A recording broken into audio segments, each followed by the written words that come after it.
Hello friends, നമ്മുടെ പുതിയ വീഡിയോയിലേക്ക് സ്വാഗതം. ഇത് പുതിയ വീഡിയോ അല്ല, നമ്മൾ നേരത്തെ എംബ്രോയ്ഡറി ചെയ്ത് വെച്ചിരുന്ന ഒരു ക്ലോത്ത് ഉണ്ടായിരുന്നല്ലോ. അപ്പോൾ അത് നമ്മളിന്ന് കട്ട് ചെയ്ത് ചമയിലേക്ക് ഫ്രോക്ക് തയ്ക്കാൻ വേണ്ടി എല്ലാം കട്ട് ചെയ്തതാണ്. ഇതാണ് ഫൈനൽ ലുക്ക്.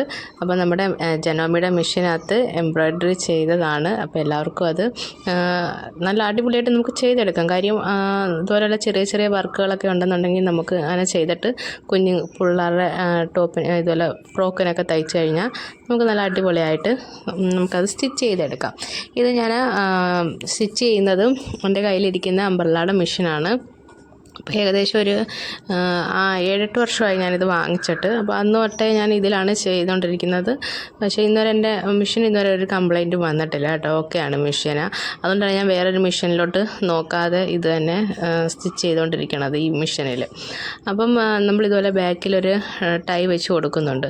അപ്പോൾ നമ്മളിതുപോലെ ഒന്ന് കട്ട് ചെയ്തിട്ട് ചെറിയൊരു സ്ക്രൂ ഡ്രൈവർ ഉണ്ടല്ലോ, അത് വെച്ച് നമ്മളൊന്ന് ജസ്റ്റ് ഒന്ന് തിരിച്ചിട്ട് കഴിഞ്ഞാൽ നമുക്ക് ആ ഒരു ടൈയും കിട്ടും. കാരണം ചെറിയ ചെറിയ ഇതുപോലുള്ള ഫ്രോക്കിൻ്റെ തുണിയുടെയൊക്കെ ചെറിയ ചെറിയ വർക്കുകളൊക്കെ നമ്മൾ ഫസ്റ്റ് ചെയ്ത് വെച്ച് കഴിഞ്ഞാൽ നമുക്ക് സ്റ്റിച്ചിങ് വളരെ എളുപ്പമായിട്ട് ഫീൽ ചെയ്യും. കാര്യം നമുക്ക് പെട്ടെന്ന് നമുക്ക് ചെയ്ത് മാറാം. അല്ലാതെ നമ്മൾ ചെയ്തിട്ട് ഈ കൊച്ചു കൊച്ചു വർക്കുകൾ പിന്നെ ചെയ്യാനിരിക്കുമ്പോൾ ഒരു താമസം പോലെയാണ് എനിക്ക് ഫീൽ ചെയ്യുന്നത് കേട്ടോ.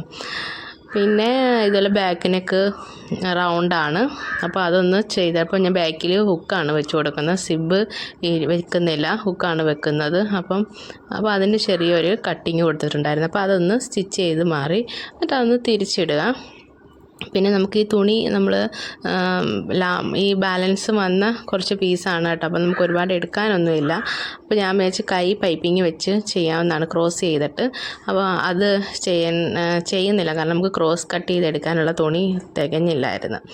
അപ്പം ഞാൻ അതിന് വേണ്ടി ഞാൻ തിരിച്ചിട്ടാണ് അടിക്കുന്നത്, കാരണം സ്റ്റിച്ചിങ് കാണാത്ത രീതിയിൽ. ഇത് ഫ്രണ്ട് നെക്കാണ്. ഫ്രണ്ട് ഞാൻ റൗണ്ടാണ് കൊടുക്കുന്നത്. ഈ രീതിയിലാണ് ഞാൻ സ്റ്റിച്ച് ചെയ്ത് ഇട്ടിരിക്കുന്നത്. അപ്പോൾ നമുക്ക് കുഴപ്പമില്ല, പെട്ടെന്ന് തന്നെ സ്റ്റിച്ചിങ് ആണ്. കാരണം കാണാൻ പറ്റാത്ത രീതി ട്രാൻസ്പെറൻ്റ് ആയിട്ടാണ് പോയേക്കുന്നത്. അത് കഴിഞ്ഞിട്ട് നമുക്ക് ഷോൾഡർ തമ്മിൽ കൂട്ടി അടിക്കണം.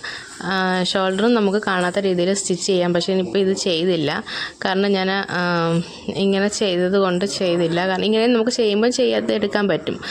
ഞാൻ ചെയ്തില്ലായിരുന്നു കേട്ടോ.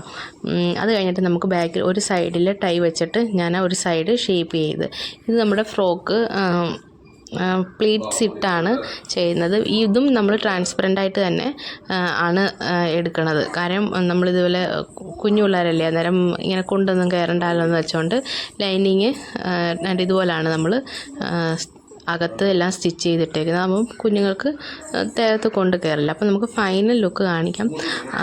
then ഇതുപോലെ കൈയുടെ ഭാഗവും നമുക്ക് ഇങ്ങനെ ചെയ്ത് വെച്ചേക്കുന്നത്. അത് ഷോൾഡർ മാത്രമേ ഉള്ളൂ അങ്ങനെ ആയിപ്പോയത്. അപ്പോൾ നമ്മൾ ഇന്നൊരു വീഡിയോയിൽ നമുക്കങ്ങനെ ചെയ്യാം. ഇത് ഞാൻ ഇട്ട് കൊടുത്ത് രാവിലെ തന്നെ കുളിച്ചൊരുക്കി ഇട്ട് കൊടുത്തതാണ്. അപ്പോൾ എല്ലാവർക്കും ഇഷ്ടപ്പെട്ടിട്ടുണ്ടെങ്കിൽ ലൈക്ക് ചെയ്യുക, ചാനൽ ഒന്ന് ഫോളോ ചെയ്തിടുക, കമൻറ്റുകളൊക്കെ അറിയിക്കുക. അപ്പം വീഡിയോയ്ക്ക് മുന്നിൽ നിൽക്കാൻ ചെറിയൊരു ചമ്മലൊക്കെ ഉണ്ട്, എന്നാലും കക്ഷി നിന്ന് തന്നു. അപ്പം ഇതുപോലൊക്കെയുള്ള ചെറിയ ചെറിയ ഫ്രോക്കുകളൊക്കെ നമുക്ക് തയ്ച്ചൊക്കെ ഇട്ട് കൊടുക്കാം. അപ്പോൾ ഓക്കെ, ബൈ.